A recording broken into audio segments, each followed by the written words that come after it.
Good evening, everyone. Yeah, shooting on another Sunday night.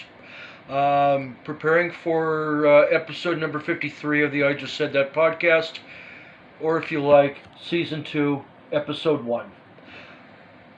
I had a pretty good podcast last week to celebrate 1 year of doing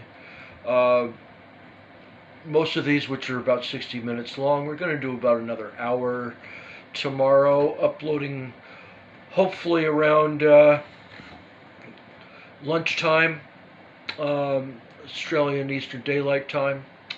Anyhow, episode 53 is coming up, and here's what's on the agenda.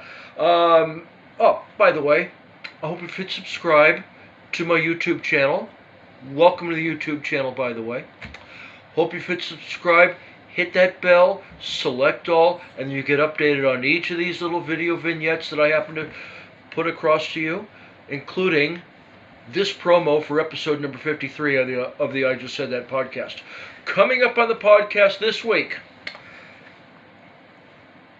it's a bit of back to normal, kind of. I mean, we're back to Monday podcasting at the normal time. We did 3 articles this week, including the 1 investigation, so 2 regular articles and an investigation. The investigation this week concerns the union looking after journalists and any sort of visual entertainers, the MEAA. They and the Center for Future Work came up with a report at the start of the month talking about years of decaying standards in public interest journalism, the sort of work that I do, for example, among others. It's out there. The better journalism's out there. You just need to where to look for it. My Patreon is just one of those places. But the declining standards in public interest journalism that have happened over the better part of the last 20 years, and they came up in a report where it concluded that there are a number of certain measures in order to enhance and improve the standards of journalism in Australia. We're going to talk about that. Otherwise, the other 2 articles concern the ACTU, and from the mothership we happen to have something along the lines of their concerns that the new agricultural visa, which has not yet been finalized, still under debate with regard to the business lobby. It could leave migrants worse off than other previous visas, leaving them open to greater amounts of exploitation, abuse, and slave labor-like conditions. That last one, as you can tell from the pregnant pause in my voice, is particularly concerning.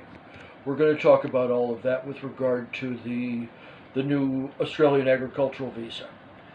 And staying with the ACTU, they're not going to let the fact that the 55 recommendations from Kate Jenkins's Respect at Work report, they're not going to let it lie, nor should they.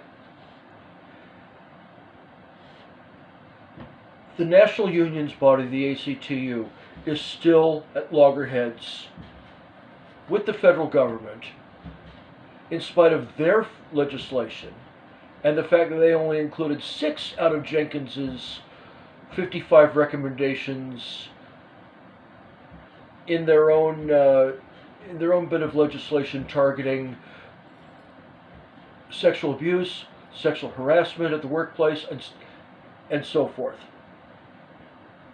We're going to talk about what the ACTU's latest move in this saga happens, how it has unfolded. And I didn't write a strike update story this week, yet there is one. Remember the dock workers over in Western Australia at the Port of Fremantle, working for Cube? They now have an EBA. I will give you details on that EBA on the I Just Said That podcast tomorrow. Unpublished, but still important enough to brief you on. And then there's all the published stuff that I hope to bring to you in good stead tomorrow. In the meantime, subscribe to my YouTube channel. Support my Patreon. I will place a link to the Patreon in the comments section. And also, hit that damn bell. So then you get updates as they happen of every bit of content that I put on this YouTube channel. Not seen on screen. That is it. And look for the podcast tomorrow about lunchtime-ish Australian Eastern Daylight Time. Take care, y'all.